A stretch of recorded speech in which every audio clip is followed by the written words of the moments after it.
Platform ব্যবহারকারীদের জন্য একটা খুবই জরুরি আপডেট নিয়ে আজকে আমরা কথা বলবো। একদম। বেশ কিছুদিন ধরেই অনেকে একটা সমস্যায় আটকে ছিলেন। হ্যাঁ, ওই ইমেল ভেরিফিকেশনের বিষয়টা, তাই তো? ঠিক তাই। কিন্তু একটা দারুণ খবর আছে, মনে হচ্ছে সমাধান আসা শুরু হয়েছে। আমাদের আজকের আলোচনার উৎসও একটা সাম্প্রতিক ভিডিও, যেখানে পুরো বিষয়টা পরিষ্কার করে বলা হয়েছে।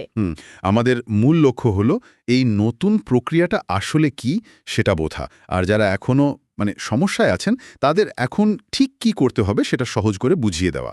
আর সবচেয়ে বড় খবরটা কি জানেন? আটকে থাকা ব্যবহারকারীদের কাছে নতুন করে ভেরিফিকেশন ইমেল আসা শুরু হয়েছে। আচ্ছা। হ্যাঁ, যেমন আমাদের সোর্সে বলা হয়েছে, বক্তার নিজের পরিবারের একজনের কাছেও আজ সকালেই ভিক্টরি উইথ অ্যাশের পক্ষ থেকে ইমেল এসেছে এবং ভেরিফিকেশন সফলভাবেও হয়ে গেছে। তার কাজটা শুরু হয়ে গেছে। একদম, জটটা খুলতে শুরু করেছে। এখানে একটা জিনিস কিন্তু খেয়াল রাখতে হবে। কি? যাদের কাছে ইমেল এখনো আসেনি তাদের রেজিস্টার্ড ইমেলের ইনবক্স তো দেখতেই হবে, কিন্তু স্প্যাম ফোল্ডারটাও ভালো করে দেখা উচিত। ও, এটা খুব জরুরি একটা পয়েন্ট। হ্যাঁ, কারণ ইমেলের ভেতরে অ্যাক্টিভেট মাই অ্যাকাউন্ট নামের একটা লিঙ্ক থাকবে, আর অনেক সময় হয় কি গুরুত্বপূর্ণ ইমেল ভুল করে স্প্যামে চলে যায়। ঠিক, আজকালকার অ্যালগরিদমও মাঝে মাঝে গুলিয়ে ফেলে। হ্যাঁ, কিন্তু একটা প্রশ্ন, এই ইমেলগুলো সবার কাছে একবারে আসছে না কেন? ধাপে ধাপে পাঠানো হচ্ছে কেন? এর একটা টেকনিক্যাল কারণ আছে। আচ্ছা। আসলে একসঙ্গে লক্ষ লক্ষ ইমেল পাঠালে সার্ভারের উপর অংছং চাপ পড়ে, যেটাকে টেকনিক্যাল ভাষায় সার্ভার লোড বলে। ও, বুঝেছি। এই বিপুল চাপ এড়ানোর জন্যই সিস্টেমটা ব্যবহারকারীদের ছোট ছোট দলে ভাগ করে, ব্যাচে ব্যাচে ইমেলগুলো পাঠাচ্ছে। এতে পুরো সিস্টেমটা ঠিকঠাক থাকে, ক্র্যাশ করার ভয় থাকে না। আচ্ছা, তার ধৈর্য ধরে অপেক্ষা করাটাই এখন মূল কাজ।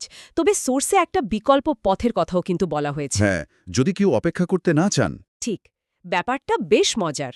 হ্যাঁ, যাদের কাছে ইমেল আসছে না তারা অফিসিয়াল ওয়েবসাইটে গিয়ে নিজেদের রেজিস্টার্ড ইমেল আর পাসওয়ার্ড দিয়ে একবার লগ করতে পারেন। লগ করলেই হবে। লগ করার পর একটা নোটিফিকেশন আসতে পারে, ওখানে লেখা থাকবে the activation link is on its way to your inbox, delivery may take up to 24 hours, stay tuned. ও, এই বার্তাটা দেখার পর লগ আউট করে দিলেই হবে।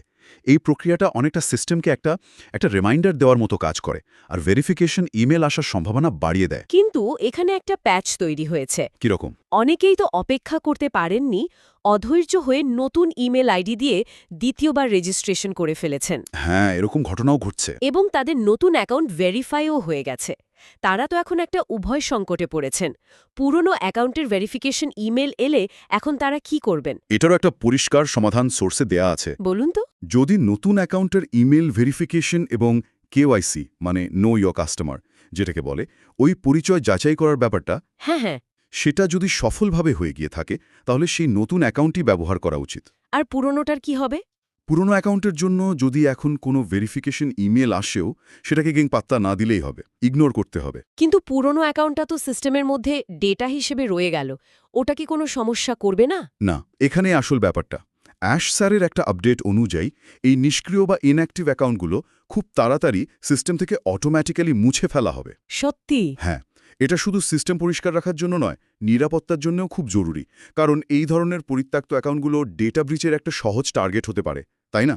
একদম ঠিক। তাই ব্যবহারকারী এবং প্ল্যাটফর্ম দুজনের সুরক্ষার কথা ভেবেই এই পদক্ষেপটা নেওয়া হচ্ছে। সুতরাং পুরনো অ্যাকাউন্ট নিয়ে চিন্তার কোনো কারণই নেই। তাহলে পুরো ব্যাপারটা যদি একবার গুছিয়ে নিই, ব্যবহারকারীদের জন্য মূল করণীয় দাঁড়াচ্ছে কয়েকটা। প্রথমত, নতুন ভেরিফিকেশন ইমেলের জন্য ইনবক্স আর স্প্যাম দুটোই চেক করতে হবে। দ্বিতীয়ত, ধৈর্য ধরতে হবে, কারণ ইমেল ব্যাচে পাঠানো হচ্ছে। ঠিক। তৃতীয়ত, ইমেল না এলে পুরনো অ্যাকাউন্টে একবার লগ করে দেখা যেতে পারে।